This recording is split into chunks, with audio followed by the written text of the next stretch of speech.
I tend to be inspired by stories to start my daily conversations. And over the last few days, I have been binge watching, absorbing season 5 of the Peaky Blinders. Now, if you haven't seen any Peaky Blinders on Netflix, we can talk about that anytime we want to. Really, it's a great show. But I'm going to concentrate today on just one particular scene in season 5.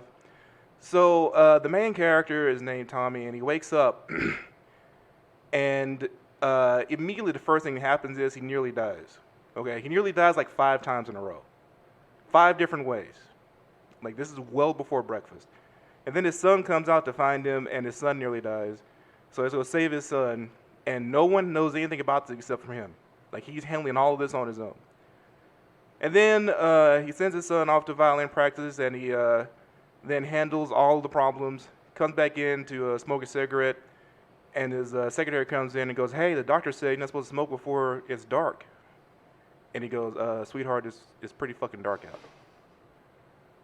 And the next thing that happens, his son walks to the room and says, "Hey, Dad, I learned this new song on the violin." And he goes, "Really? That's great, son. Play it for me." And he sits down and listens to his son grind through some of the worst things you've ever heard in your entire life.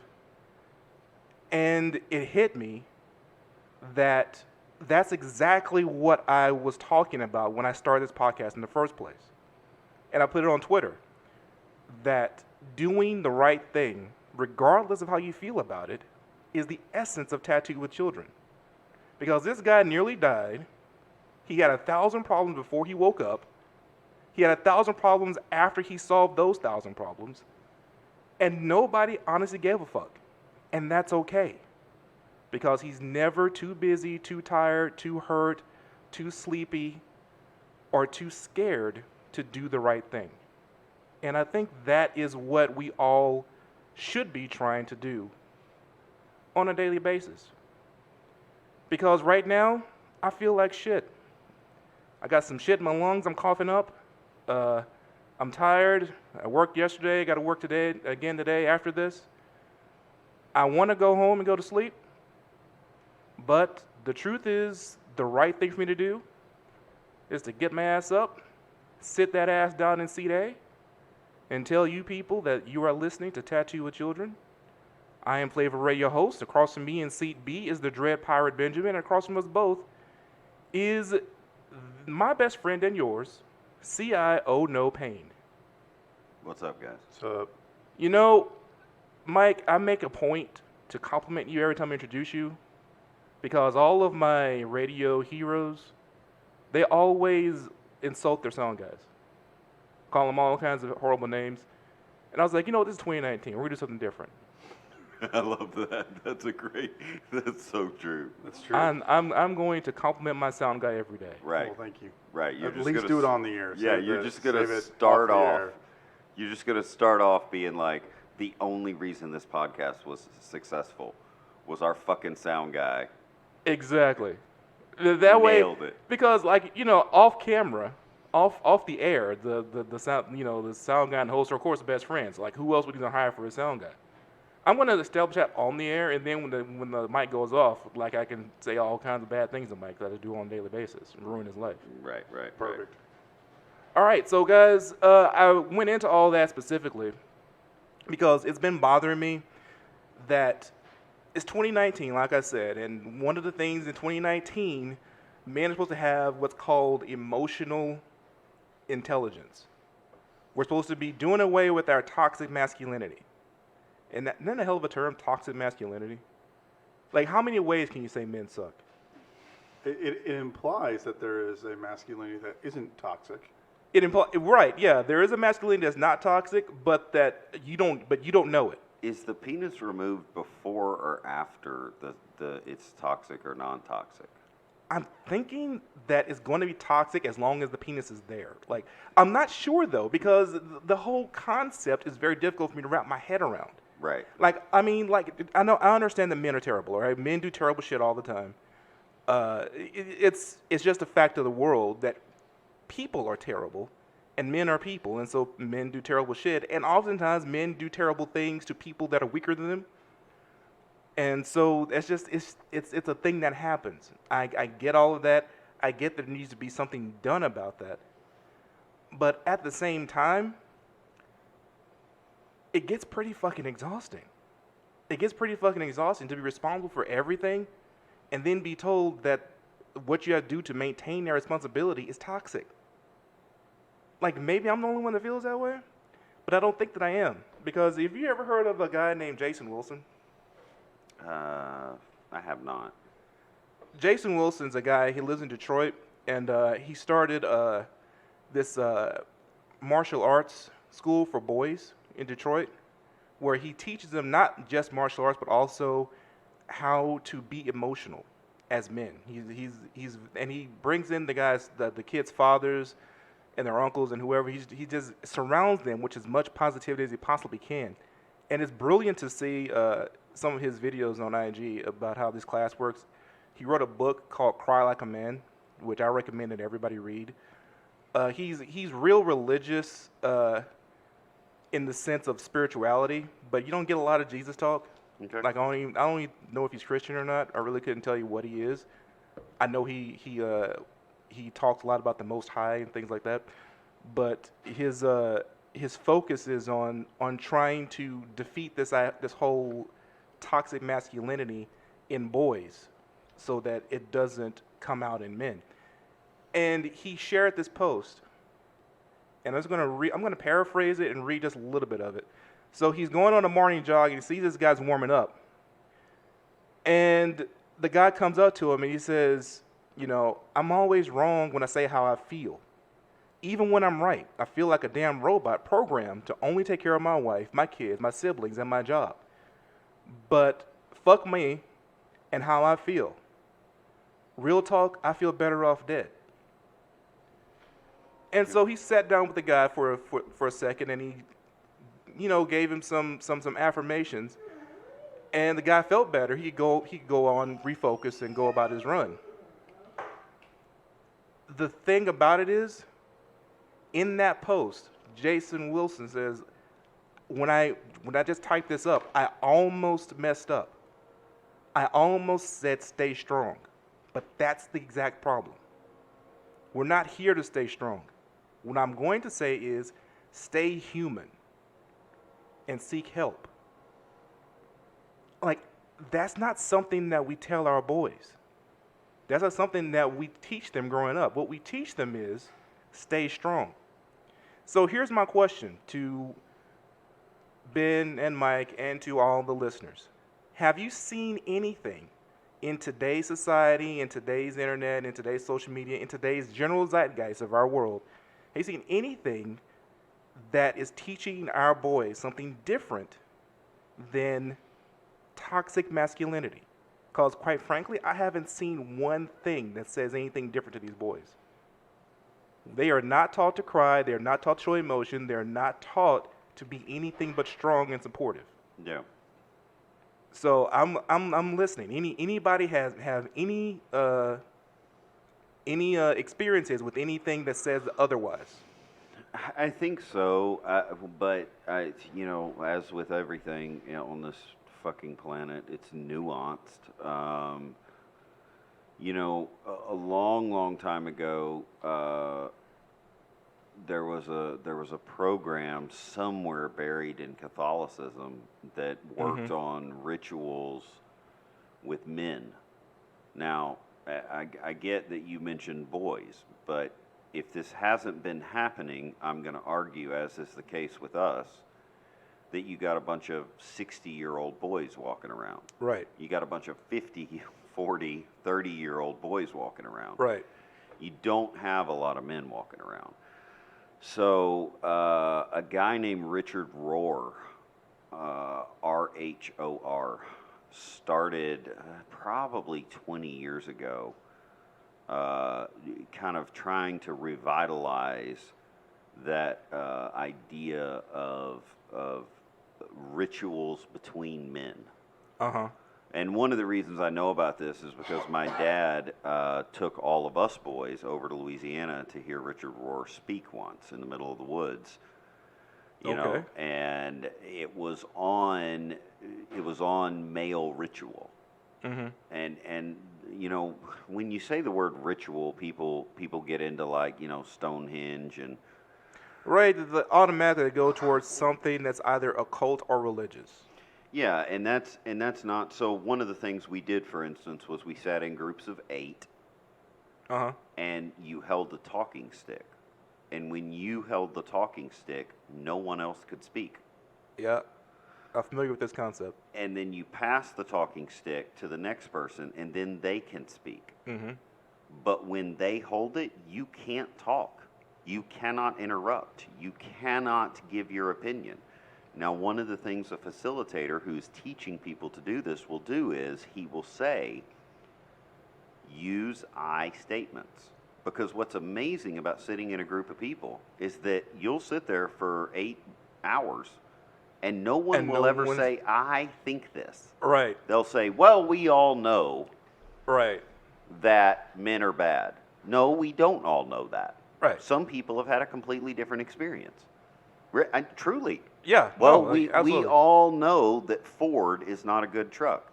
That's just not accurate. Right, There are trucks that have run from the time they were created until the time they died 80 years later, and some of them haven't died. They're 600, Right, some of them still going. Yeah, they're still going. So it hasn't been their experience. So that's an example of a ritual, and I think the main group there is called a lumen. Okay. ILLUMUE. No, someone spell a lumen for me. Hang on. I An got it. hour. Hang on. Yeah. Okay. Like, I'm not even sure of the word. ILLUMEN. Illumin. Yeah. Okay. Okay. And I think You add the an main audio in there and you got something special. Yeah, and so I think, yeah, well, that's a whole nother thing right there. But I think so. So they're attempting to bring back some of these male rituals. But here's the problem: All right. they're not learning it themselves. What you're saying, they're not learning it themselves until they're 60. Right. So they're actually not able to include younger men, even though they're attempting to. Yeah, they don't have the knowledge before they start, so they cannot teach those who don't know. Right. So, which is, you know, it goes. So what back- you're describing is a lack of elders. Yeah, and that's what Richard Rohr has been screaming about for the last 20 years. Yeah. And so I think that. So to answer your question, I was as you were talking, I was thinking, okay, is there anyone? That's the only group I've ever heard of. It's the only group you've ever heard. Like I'm 40, Ben is 40, and we've only seen 2 examples of anyone anywhere trying to teach young men an idea different than be strong, be supportive, be good providers, and put your emotions last. Like, honestly, if like a friend of mine, not a friend of mine, sorry, he was not a friend of mine, he was a classmate of mine. A classmate of mine died just a couple of days ago. Okay. We're the same age, and he just dropped. I'm not shocked. I'm not shocked that happened because, like all the other men that I know, he's attempting to shoulder the universe without talking to anyone about how he feels, without admitting that he's afraid, without admitting that this is even hard. And the result of that is eventually your fucking heart gives out, your brain gives out, you give out.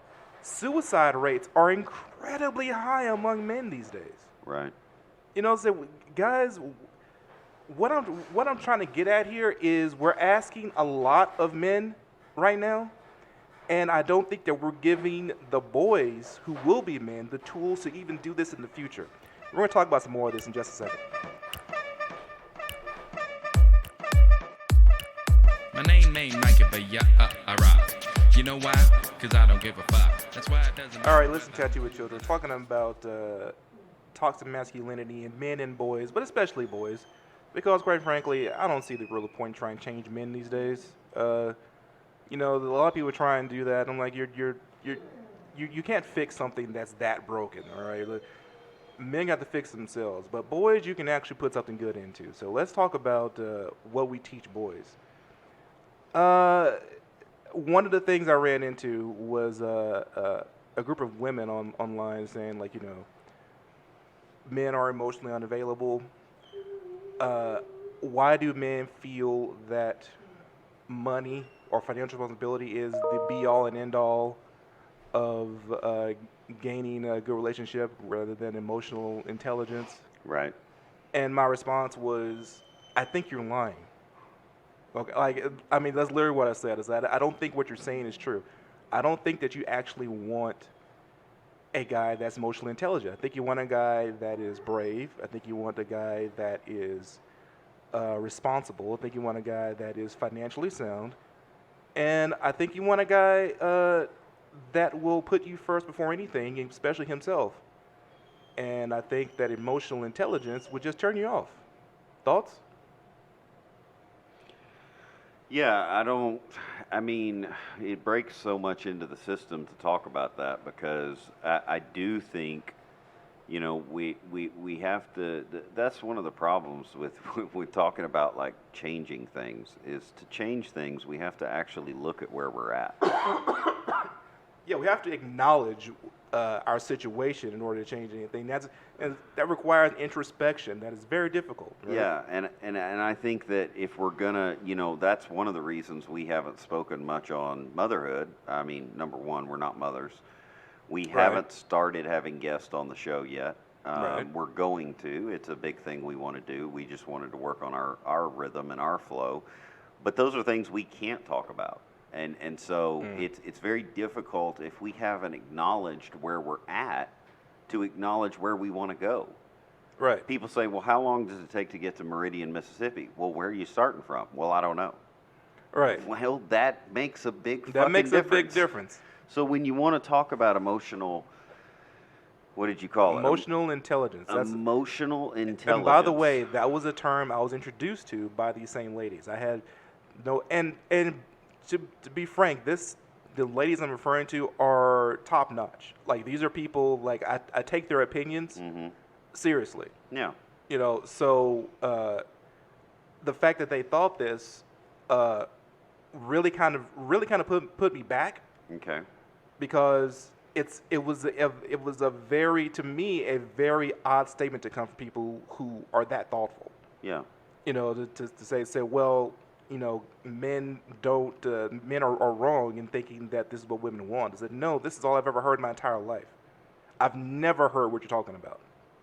See, I have, but in a slightly different context. I mean, but it was probably because I was reading so much as a kid, which is, it goes back to what can you do for boys. I think one of the things you can do is provide them with books at a very young age. And I mean that. I understand that all boys aren't going to like to read. All boys aren't going to be good at reading. Sure. Boys definitely develop, from my experience, and it's limited, boys develop much slower academically than females do. Yeah, that's been my experience as well. My daughter was reading everything she could get her hands on at 3.5. Right. My son didn't want to look at the word apple until he was 6. Right. Now, they are very similar in IQs. Yes. They're very similar in intelligence. Yes. It just didn't interest him.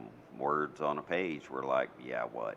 Right. You know, whereas with my daughter, it was like, hey, there's words on a page. Where are there more words on a page? Can we go where there are more words on a page? I want to do that. Right. So, emotional intelligence, being available emotionally, understanding when you're stuffing something down. Yeah. Now, the interesting thing about this is my kids also grew up on the internet. Yeah. And my son is 17, Uh-huh. and he is currently apprenticing under St. David Inc. Okay. And my son can tell you right now, and I've heard him say it to clients and to his current boss, hey, I have some emotion right now, and I'm shoving it into that bottle and shutting the door. I'm not going to let that out. Right. My 17-year-old son might have more understanding of emotional intelligence than any of the three of us do, because I believe he does. Because he's 17 years old and he knows when he's feeling something, and he knows what he's doing with it, and he knows it's not good. Right. He just doesn't know what it's like. It's 10:30. I don't really have time to get into this right now, so I'm just going to shove this down, put it in a dark place, and hope it doesn't come back for a while. Yeah. Yeah. I'll deal with it later. Yeah, absolutely. And but he knows it's happening, which I'm not sure I did know it was happening when I was 17. Yeah. Yeah. I think what I did was replace. Like, I don't think I didn't shove things down. I just replaced rage with it. So whatever, if it was fear, if it was curiosity, if it was anything that I couldn't immediately expunge, then I just replaced it with rage. It was extremely effective as far as making me feel better in the short term, but it was not an effective way of dealing with emotion. And I really don't know if, like, when it was I developed a effective way of dealing with emotion, other than when I went to college, I consumed a lot of alcohol. I think it's what a lot of people do. Yeah. Is they mask it, they self-medicate. Like, I know that's been the go-to for my family for generations, is alcohol. We consume mass quantities. Speaking of toxic masculinity, a super weird thing happened to me the other night. Yeah. So I was up super late, and one of the things that happens in my day-to-day routine, and this is probably frustrating for people, but I talk to so many people on a daily basis that I just get to where I just need 30 minutes alone. Right. From the time I wake up till the time I go to bed, it's just people. Constant just people. And I love that. I love people. People is one of my favorite things. Yeah. I believe that humans are the it factor to this planet. And this is what made this business that you're in viable, is the fact that you just love talking to people. Yeah, I love coffee. I love the idea of a coffee shop. I love the Howard Schultz's idea of the third place. I love tattoos. I love tattoo shops. I love education. I mean, I love anything that has to do with people, man. I really and truly love politics. Because people are involved. I can't not love. I make fun of sports ball a lot, but I love sports because people are involved. So anyway, one of the things that happens is that sometimes everybody will get set to go home, right? Right. And I'll act like I'm going home, and I'll say goodbye to everyone, hugs, high fives, daps. We're good. Right. And then I'll pull around the block. Right. And just come back and get out and just stand in the intersection and just listen to just the silence, the quiet. So the other night I do this, and everybody's gone home, and half the crew had gone home early. The customers had pulled off. Some of the crew stayed late, and we were working on stuff together. We were getting things done, and then they left. And so, we all left, and I pulled around the block and came back, and I'm just kind of out there on the street, where by myself. And I love that time where I can just listen. The wind's blowing, the birds that are up at night are making noise. Mm-hmm. You get some raccoons and some fox sounds even here in the city. Mm-hmm. And so I go over and I get me a bottle of water, and I go over and I sit down on this little concrete perch. And I'm just chilling, man. I light a cigarette, a little clove cigar I have, and I'm just like, man, this is the good life. Like, this is what I always wanted. Yeah, just being present. Yeah, like Nipsey Hussle said, when I think about success, it feels like right now. Like that to me, that me time is what feels like success, Yeah. And this Chrysler 300 comes barreling down the road. Just completely disturbing my reverie, my moment. If there's any car that was built for shattering the quiet, it is the Chrysler 300. Yeah, which is super weird. I thought it was they were trying to make a Cadillac, and Cadillacs are quiet. Yeah. But the Chrysler 300, and they're refined. yeah. The Chrysler 300 is built like a bull. Yeah, so this box comes barreling down the road, and it takes it's coming down Herndon, and it turns onto Mantooth, and it gets almost past Black Spot, Okay. past the building, and it stops, All right. and the lights come on All right. in the car, I'm hearing. and then it starts slowly backing up, Oh, good. and I just kind of chuckled to myself because I'm like, these moments never. I think because I've been having the conversation that literature gave me for so long, these moments never catch me off guard. These are the moments. Right. You know, these are what make life interesting. Yeah. And so it's not fear. It's just like this curiosity. You know, I kind of like, I'll kind of chuckle and I'll like duck my head to the left and be like, but Death, you're here, so who is this? Who is over here? Yeah, is like destiny showing up? Is like fate showing up? Like what? Like you're here, so like what's the, like, what, Jesus or the saints are showing up, Right. you know? So this guy backs all the way up to me, right? Yeah. And the lights are on, and he rolls the tinted windows down, okay? And it looks like it inside the car can only be described as like a green room. Okay, I'm with you. It's all white leather, Uh-huh. all gold, right? Yep, I'm with you. Okay? And the cloud of smoke comes billowing out. Yeah. And I'm like, I did not need a residual high, man. I was in a good place already. Right. And I hear this voice from the cloud of smoke, and he goes, "Hey, brother, you do tattoos?" Now, the thing about this is, we're going to talk about where we're at in society. Right. Let's talk about it. Now, here's the Okay. funny thing. You and I both, Ray, because we've lived the similar lives. Right. And I knew that voice immediately. Uh-huh. And I go,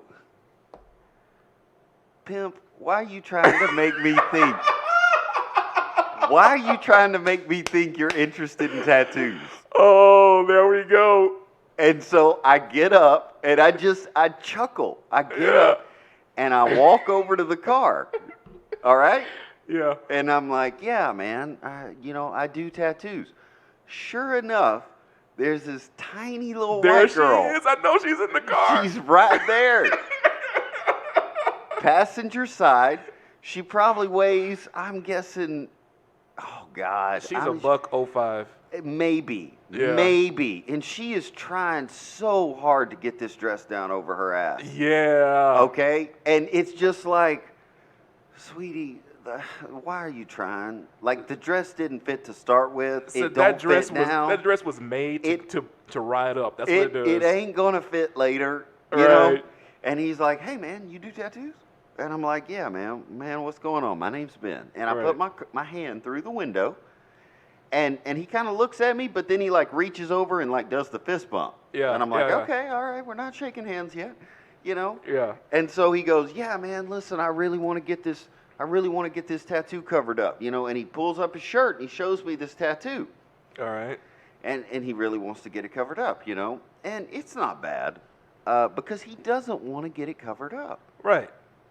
What he wants to do is he wants to sell her services Yes. after midnight to a guy by himself sitting on the corner. He's trying to just get a few more dollars before sunup. And she knows what he's doing. Right. I know what he's doing. And I'm not offended. This is the oldest game in the book. It's since literally there have been books. Since before there were books. This Like, is this biblical. This is as old as sewage. Okay. Right, Like, this is yeah, literally like- when 8 people got into a situation where they said we're a community. One of those women was like, "All right, guys, all we got to work out now is a little bit of business." Right. For sure. And so I'm sitting there, and he's keeping his eyes on me. He's trying to see what I need, what the in is, what this is. Right. And I just say, "Listen, man, I do hand poke tattoos, but I got to be real with you." And he goes, "What's that?" And I go, I'm just enjoying some me time right now. Right. You know, It's not happening tonight, girl. I appreciate you stopping, you know, but like I'm just gonna go back to my cigar and just listening to the wind. And he says, "You know what, brother? No problem." And he reaches out his hand with his palm open, and we shake hands. Right. And I won't say his name, but the hilarious thing to me about that is that other adults tell me all the time that doesn't happen. Yes. And that would be described as a bad interaction. But to me, we can talk about the toxicity of his job. We can talk Sure. about the toxicity of his title, the effect on society. But first of all, it's the oldest thing. It's the oldest profession in the world. Indeed. He isn't doing anything other than trying to feed his family, most likely. Most likely. And everybody's got a choice to get in a car or out of a car.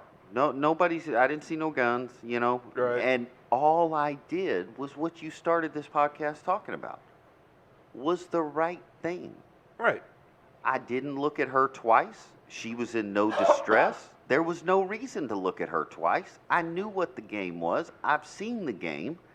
I'm not worried about it. And the great thing about that was that is a very male ritual. That's a very old male ritual to look at another man, determine how you guys stand with each other, Right. and then shake hands Yeah. or fight. Right. Those are the two things that are going to happen whenever Right. you meet another man. Right. It's- Now, as I walked away, Yeah. before I walked away, actually, I looked him in the eyes, I looked her in the eyes, and I said, "Hey, y'all be safe tonight." And Yeah. I meant it Right. because I have no judgment. I have no. Other people can have judgment. I'm sure people are going to be offended by this story. Sure. But the thing about it is, I don't know their circumstance. I don't know from whence they came or from whence they are going. Exactly. I know my thing in the moment, and I meant what I said. This is the concept of a blessing. This is what people don't understand. They think you got to sprinkle some motherfucker with water, or you got to have a robe on, or you got to do something like this. No. You got to ring a bell, eat a cracker Right. or something. I looked in his eyes, I looked in her eyes, and I said, "Listen, I give a shit. This is unspoken. Unspoken. I give a shit about you. I give a shit about your humanity. I appreciate you seeing me and stopping for whatever your intentions were. Yeah. But the reality is, I'm good. I hope you guys are good. I want you to be safe tonight."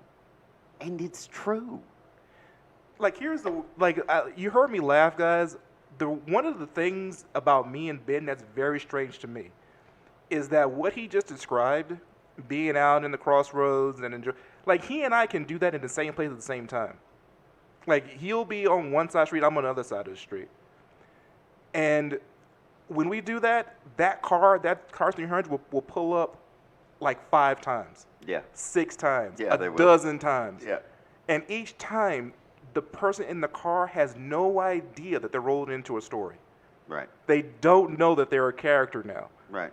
And so we will have this interaction. It'll be some profound thing that they may not remember, but I know that the universe is different now. You know, it happens over and over again. Yeah, and I remember it. Yeah. And you remember it. And yeah. And we tell stories about it later. And we don't always get all the details right, Right. but they're close, whether to the best of our ability. I mean, there's like 2 I know we're gonna tell later on. I know where you're Yeah, going. you know where we're going. but that's for a different show. My point being, guys, is that look, we have to look out for ourselves. We have to look out for ourselves. We have to look out for our kids, and we have to do the things that we do every day. But at the same time, we have to remember that it's okay to feel those emotions, that fear. It's okay that we almost died this morning getting to work, and now your hands are shaking. And if somebody says, "Hey, man, why your hands are shaking?" Don't say, "Oh, nothing's wrong." Right. Say, "I almost fucking died getting here, man. Right. Like I may have to go home. I don't know. Right. And if you have to go home, then go fucking home. Right. Like, dude, if you had a fucking kidney infection, you'd go home. Right. If you have a traumatic event happen to you that day, go the fuck home. Right. You remember Rich Homie Quan some type of way? Yeah. I think that's people. They go, oh man, that's just a thug anthem. No, I think he was trying to say, it's all right. The way I heard it, Yeah. the reason I still listen to it, is because that happens to me. Like I feel some type of way sometimes. Right. You know, and you feel some type of way sometimes. And we'll say that in popular culture. And those black people say that. And Yeah. said this made me feel some type of way. Yeah. You know. And so why lie when your wife getting mad at you about the bills made you feel some type of way? Right. Why not just look her in the eye and she goes, "What's wrong?" Man, I'm kind of feeling something and it hurts a little bit. Yeah. And it's not bad. You notice I'm not breaking anything. You notice I'm not leaving. You know, but maybe I just need a couple of minutes to filter this through. I mean, dude, how many men can go to their wives one day and go, hey, what you said this morning hurt my feelings. Yeah. You know, Yeah. you hurt my feelings this morning. Right. And she'll go, what? I mean, what are you trying to say? I'm just saying that what you said this morning stuck with me all day. I kind of felt bad about it. Right. And I don't want to be angry about it. But, you know, it was a thing that happened that felt bad, and I still kind of feel bad. Like I kind of want to talk about it. Yeah. You know, if you talk about that shit like that, Right. if men felt free to say that to their women, Right. you would have, and I'm sorry, but it's true, you would have fewer domestic violence charges. Yeah, you would. You know, like you would have less alcoholism. Yeah.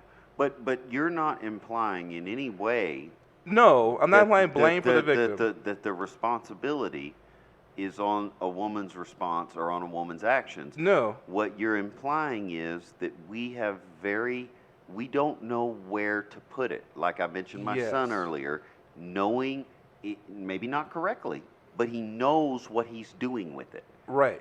When things like that occur, it is not in fact that a male or a female did something wrong. Right. Your partner did something wrong. Your coworker did something wrong. No, what you're implying is that you experienced something, anything, and that you didn't know what to do with it.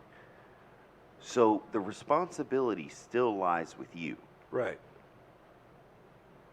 And that needs to be made very clear. But what you're describing is that we don't always recognize when it happens or what we should do with it. Right. We don't know what to do with it, and we have not been given a direct tool the way that we've been given a direct tool for providing for our families. We've been given direct tools for protecting our families.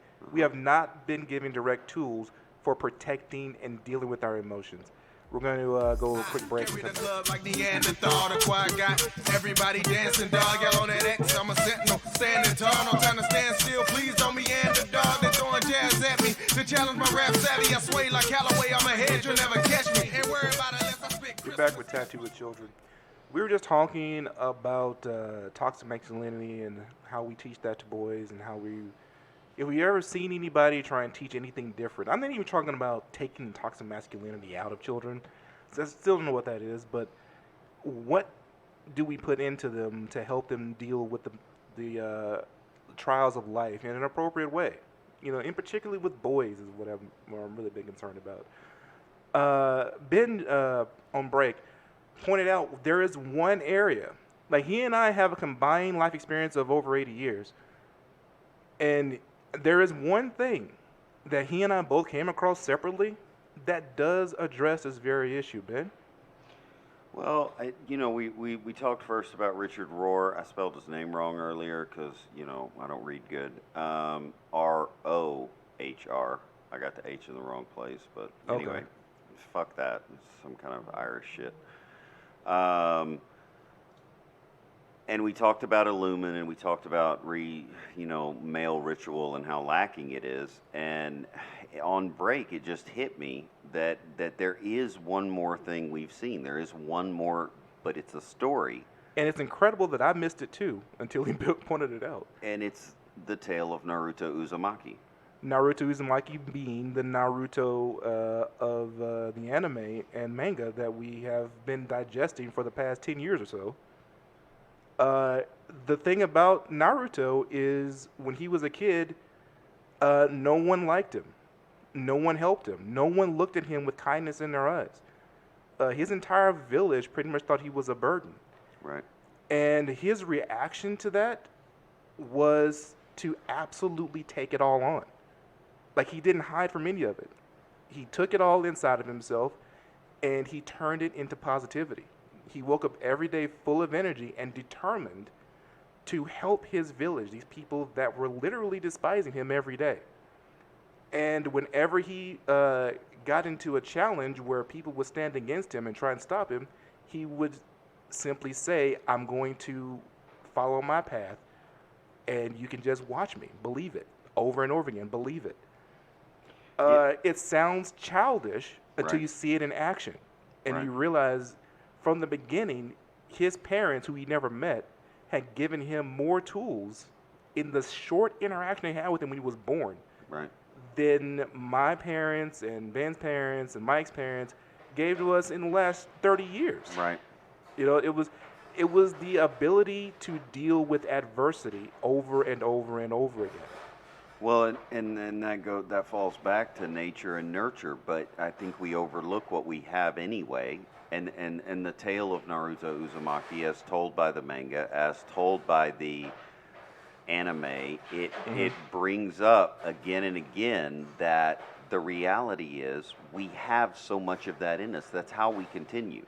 Right. You and I have talked endlessly for years, as long as we've known each other, about the fact that the highest original course for a human is to continue. Right. And Naruto exhibits that. And he exhibits the fact that he's not going to give up. And he exhibits the fact that he's not going to stop. He's not going to die. He's not going to let this adversity overtake him. Right. He's going to continue no matter what. But then you get to the second part of that there are rules to life. Yeah. That those who don't follow the rules are scum. And this takes seasons. This takes time. This takes You can't, episode after episode, arc after arc. and so it's step 1, step 1A, step 1B, step 1C, step 1D. Then you go to episode 2, episode 2A, 2B, 2C, 2D. Yeah, they spend whole arcs, people, just on the exams necessary to go to the next level in the village. Right. Like, not even what you do in that level, just the exam to get to that level. Like, if that's something that we have sort of skipped nowadays. Nowadays, what we do is teach to the test. We don't prepare for the test. We tell you what the answers are going to be. Right. So you don't have the knowledge of that you need to pass the test. You just have the answers for the test. Well, they address that in Naruto. It's like, if you try and skip to the end, you're going to fail every time. It's not a test about what you know. This is a test about how you work. Right. And that lesson is a hard goddamn lesson. Right.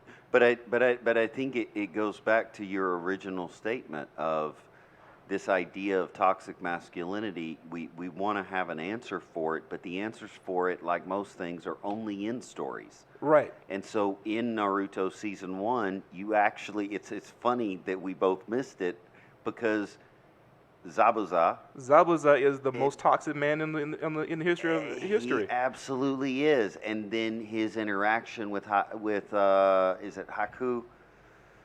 Megan gets mad at me because I always mess that name up. Yeah, Haki? Is it Haki? Yeah, maybe. I don't know. No, may that be a different manga. I can't even I don't speak remember my his own name. language. I don't remember his name anymore.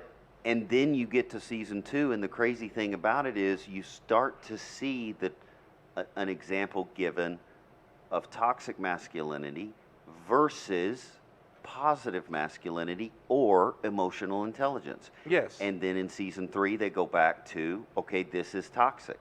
and then they go back to, okay, this is toxic and this is not. Right. And they're continuing, and so then they expound on those who don't follow the rules are scum. Right.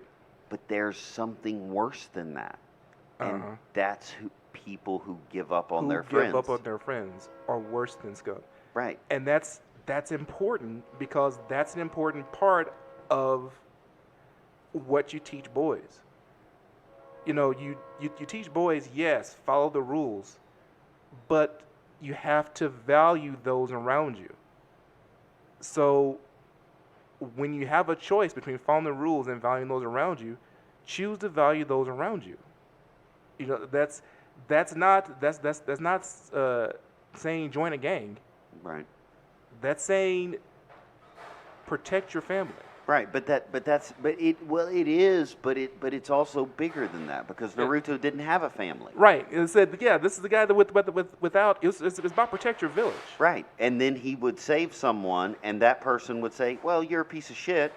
I don't like you, even though you're the reason I can keep going." Right. And he would go.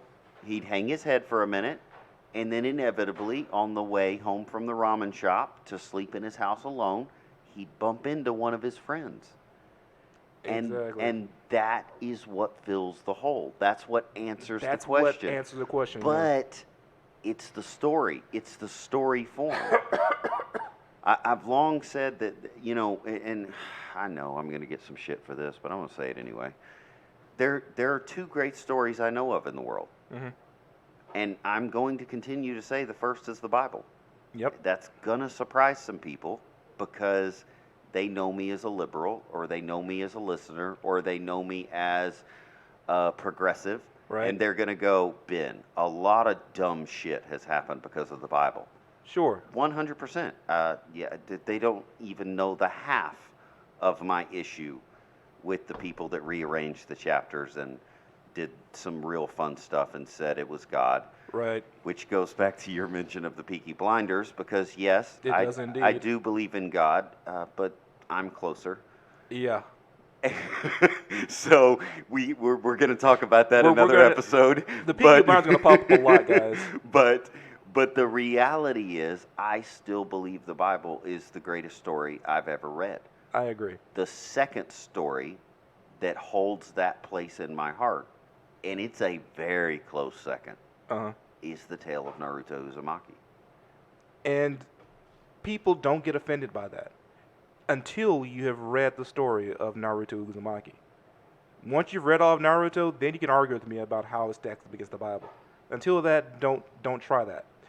Not because I'm right, but because if you read the whole thing, you should notice some things about it that's different than other stories that you've read. We're gonna get into Naruto some more. I think that we hit on a very good idea here, in that if you want to change something, you're gonna have to get knowledge through stories, and I believe that my entire life. I think most people believe that. I just don't think that we have told enough stories. I think that we've stopped telling all of our stories, and that's got us into trouble. So we're gonna expand on this idea. We're gonna expand on the idea of toxic masculinity. We're gonna circle this back around into feminism and what all that means. We're gonna cover a lot of ground in this podcast, guys. We're gonna have to have some females to talk about feminism. Yeah, I mean it's going to happen. We're not doing it today because we're not equipped, but we're going to get people that are equipped to have this conversation, and we're going to have this conversation because this is Tattoo with Children. You can find us on Instagram at Tattoo with Children. You can find us on Facebook at Tattoo with Children. You can find us on Twitter at Tattooed with Because. Fuck Jack. And you can find me on IG at Hunter Vanguard at Madara. My Instagram name at Madara Shadow. Right. You can find me on Twitter at Hunter Vanguard, all one word, Hunter Vanguard. You can find Ben at Black Crow Brother and at Black Spot Tattoo Company on IG. And you can find Mike Payne at CIO Payne on IG and Twitter, actually. But also Payne.points. And Payne.points. Pain Points is also a thing. It's a great company. You learn all about it. All right, guys, that's our show. Thanks for having us, and we'll talk to you next time. Love you. Love you guys.